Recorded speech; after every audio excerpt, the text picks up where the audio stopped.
So, Larry, it's time to talk about a really cool game called Witness.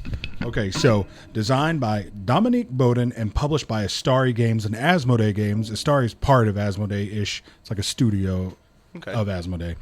So, Larry, let's talk about this game. So, you haven't had a chance to play this, but I've played it a few games. Witness is set in the world of Blake and Mortimer, a Belgian comic series from the 1940s by Edgar P. Jacobs that exists in the world of Tintin. Okay. He's also the creator of Tintin.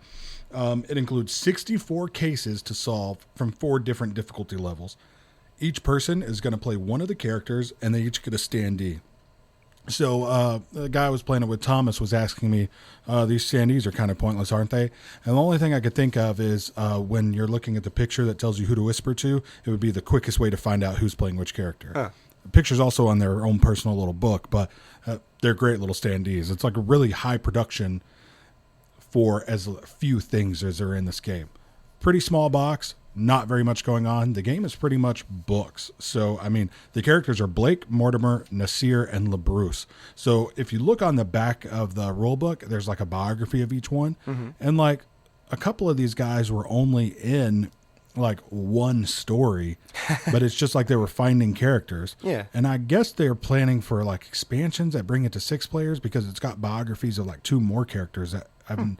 Maybe they're in some of the mysteries that we haven't gotten to yet. I don't know. There are 64. That sounds like a lot. So LaBruce is actually part of the like French National Weather Service. Like that's his job. I don't know. It's really 1940s comic book. So, yeah. So, Larry, the game consists of multiple books that are used to try and cooperatively solve a mystery. We've played mysteries about murders, shell con game, one thing under cups that you're moving around. Yeah. And murder by poisonous flowers. So all kinds of cool little things like that. Oh, yeah. And there's, 61 more. You know what I mean? Yeah, I didn't know there was quite that many. There's a lot of replay value in this. Yeah, for sure. And the difficulty levels, I mean, you look on the back of the case book, it's got them all listed out, and they're like different colors for the different levels of difficulty. Okay. So first, here's what you do.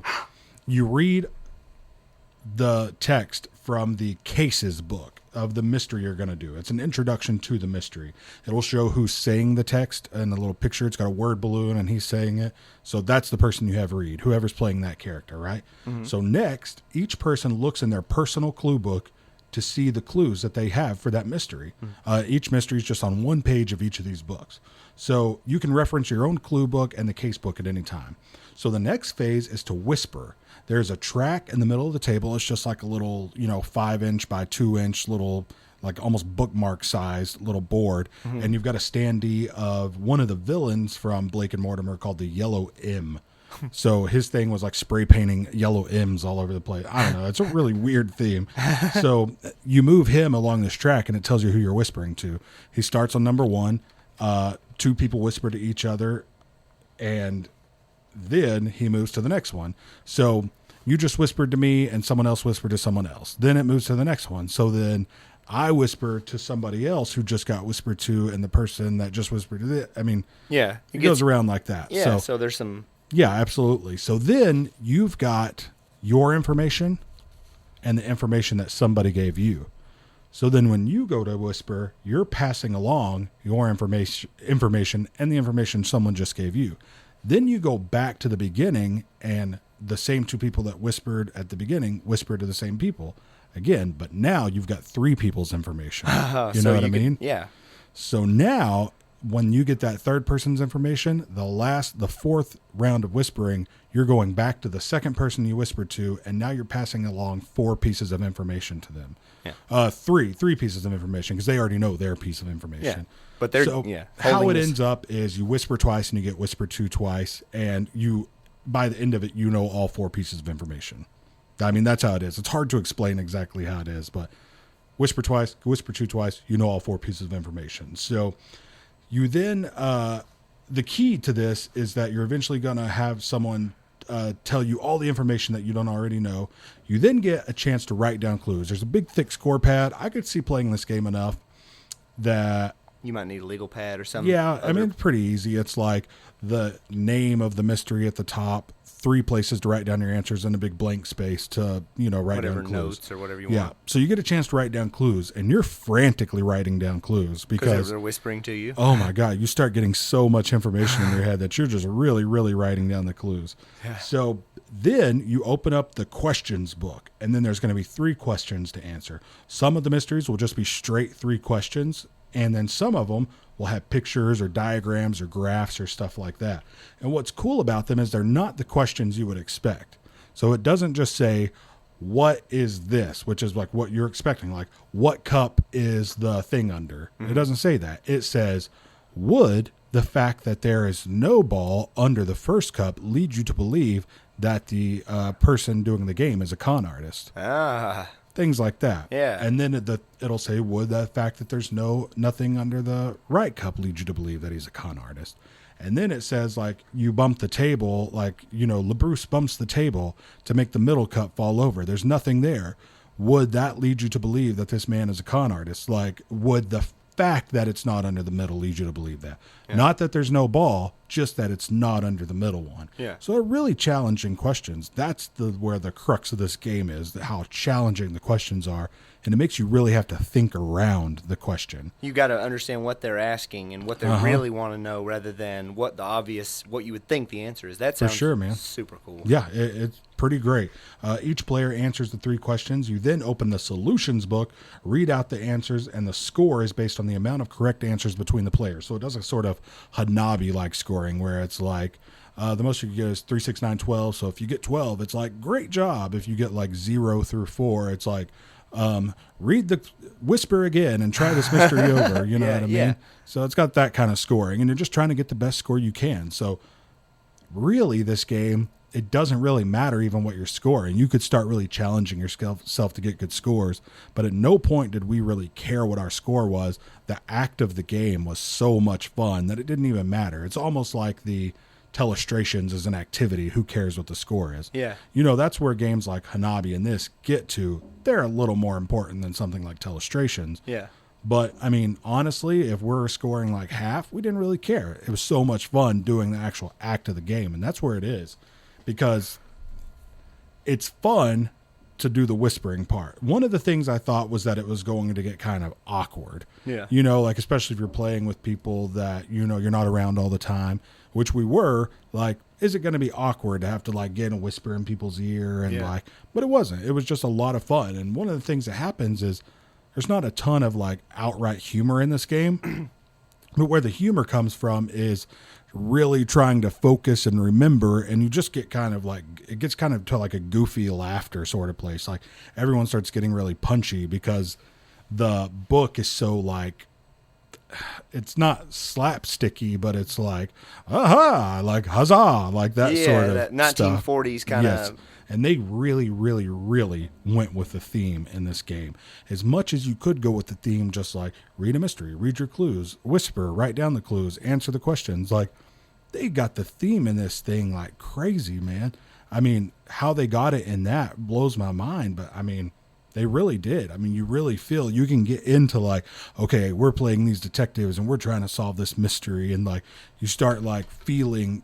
And the cases are only like one little blurb of text. It's not like they explain it's not like you read a short story and then try to do it. Yeah. I mean, they've really like brought down the like story-driven mystery game into like simple things with tough, challenging questions. And I think it's something special, man. So it sounds pretty awesome. Yeah. So the game is incredibly interesting. It's got some of the coolest mechanics I've seen, and it's so simple. There's such a little amount of actual stuff in the box.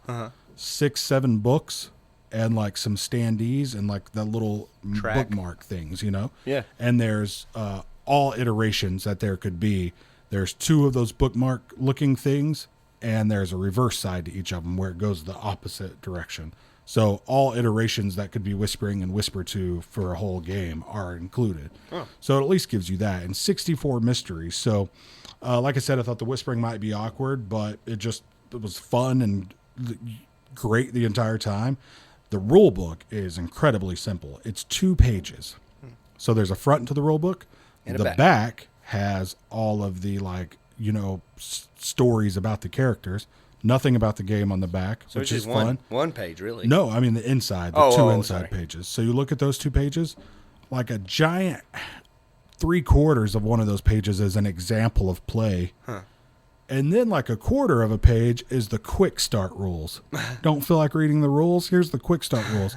I don't know how you could not feel like reading that like 1 page that of small rules. amount, yeah. But it's, I mean, the rules are like a third of the page. It's like you read that third of the page, you're ready to go. Nice. I mean, that's simple. I mean, you not much to get going, and as much depth as there is in this game, it's pretty awesome. You know what I mean? Yeah. Where the complexity of the game is so driven by the actual game and not the complexity of the rules. Yes. You know, that's pretty awesome. That is good. You know, because you get into a lot of these heavy Euros, and a lot of the complexity of the game is like, oh, this game is complex because it's hard to do. Yeah. Not it's complex because the game offers such interesting decisions. And, Yeah. you know, a lot of them get into that. You Yeah. know, sometimes I felt Kanban sort of got into those areas, you know? Yeah. A game like Progress, Evolution, and Technology gives me more of this feeling. Okay. There's such interesting decisions, and I'm feeling so good about putting down this because it's got these prerequisites that's where it comes in. It wasn't a hard game to learn. Yeah. So, but this really goes in that direction where it's like all of the complexity of this game Is in the gameplay. is in the gameplay, and it's in these books and in these like simple little like 10-word questions that just like really make you just start like, oh my God, how am I going to answer that? And you have to start looking at your clues. And by the end, we were getting better at writing our clues down and like writing down every single little piece. And one of the cool things is when you're reading your own little clue booklet and you're about to start passing that along, it bolds certain words, right? So then you know, like, these are the important things to hit. So you would start just telling people the so-and-so is so-and-so, not the whole thing of like, the so-and-so is blah, blah, blah. And like, you Didn't wouldn't get tell to them the it. whole thing because we got the feeling like, oh, we're going to have to eventually remember 4 different things, Yeah. you know? At one point we tried, this is a really tough game. That's the thing about this, is that it's actually pretty tough. Yeah. We tried at one point to just jump up to the next level of difficulty, level 2 of 4. Should not have done that after only playing it a few times. So It was really hard once. yeah, so you start out and you've got like 2 bolded words, right? And you're like, okay, I can do this. You're eventually going to be remembering 8 things. I flipped to the like last level of difficulty, like 7 bolded words just in my clue booklet. Wow. So you think 28, about that. 30 You're having to something. remember 25 to 30 key points to be able to answer 3 questions. Wow. It's pretty wild, right? Yeah. And what was really cool about this game is that they're not all just basic questions. Like, you know, those aren't basic questions because it's asking you, does this lead you to believe this? But then you get to the flower one and it's got pictures. So you remember that someone said, oh, a leaf or a flower petal fell off of this one. And then someone else said, the poisonous flower has an even number of petals. And someone else said, the poisonous flower is yellow. So you look and you go, well, I know the poisonous flower has to be yellow, but that's got an odd number. But I remember they told me that the poisonous one had a petal fall off. So, but they also told me that it's got this shape. It's tulip shaped. So this is tulip shaped. It's got an odd number, but a petal fell off. So we're good. Yeah. You know what I mean? Yeah. So if you can remember all those things and write them down really quick, I mean, it's pretty awesome, man. Sounds pretty People cool. worry about the replay value. I've heard a lot of things about the replay value of this game. But to me, you're probably not going to remember the answers to 64 different mysteries. If you go through them so, one to the end. yeah, you're really looking at, 64 times 3 because there's that many questions. Yeah. And you start over or even go back, you're really good at the game. Playing so, different roles and things. yeah, I mean, if you just were the kind of person that remembered every single answer or even enough to be like, I don't want to play this anymore, 64 awesome games of Witness to me is worth the small price tag. I think this game was $25 or $30. I mean, if you got 64 awesome, 15, 20-minute games out of this, I think that's pretty worth it. Yeah. Yeah. I mean, you spend that much going out to a movie. Yeah, absolutely. Put it up for 5 years and then go back to it. Yeah. Get 6, and maybe they'll do expansions. I That's don't what know. I'm holding out for Cranium. We got the expansion. Yeah. We There's- played so there's much. one more expansion too. We played so much Cranium. We pretty much did start memorizing the questions, and there's a lot. Yeah. And we now have that and mix them in. I mean, you really, yeah. So Yeah, man, this game to me seems like a game that I'm not necessarily going to get to the table very often because the one negative thing about this game is that it requires exactly 4 players. Can't play with less, can't play with more. So it's hard to get a group of exactly 4 people together. Yeah. You know, we All the usually time. play with 2 or 3, and then, you know, sometimes when we just happen to have these people come over with these people, it's 5, you know? Yeah. So, I mean, luckily we've got this, you know, couple friends that, like, we'll get 4 people and we can play this game, but I know this is going to give me a lot of enjoyment for many years to come, but I'm not going to get to play it all the time. But it seemed like a game that was probably going to be a pretty small print run. I mean, it's such a random little game. Yeah. But it was so interesting to me, I just had to have it. I mean, I snagged this game up. I pre-ordered this game. I don't pre-order games very often. Yeah. I was so excited for this, I pre-ordered it. And the theme and the art, I mean, everything about it is super interesting to me. I'm a comic book guy, and I mean, I know a lot about the history of Tintin and stuff, and I've read some Tintin comics, so, like, that theme is really cool. The art is the art from the comics. That's pretty cool. It's a great, great game, man. I mean, everybody should go buy this game, especially if you've got a family of 4 people and That you like, could you play know, it. teenagers or, you know, 12, 13, 14 years old, and you guys could play this game and, like, get really good at, like, cooperatively solving mysteries. I mean, a fantastic game. So Witness from Astari Games or Asmodee Editions. Oh, go get it, man. It's pretty cool. I can't wait till you get a chance to play it. Sounds like a fixed, much better theme version of the CSI board game that I Yeah. always Yeah. I love to hate on. I It's so terrible. I wish this game was popular enough, and it's not popular because, I mean, I think that it's got limitations, like 4 players only, smaller print run probably, Yeah. odd theme. I wish people would give it a chance. I wish it had been a huge enough release that enough people were playing it that people had figured out 2-player variant and a 3-player variant. Oh, yeah. I'm like waiting for the day when someone posts on Board Game Geek a 2-player variant, because that day is going to be awesome. Because I can't wait to play this with just me and you or me and my wife. Yeah. Because, I mean, I could think of a few little ways, but there's people out there who are way better at doing these variants than I am. Yeah. So, anyway, man, that is Witness from Asmodee Editions.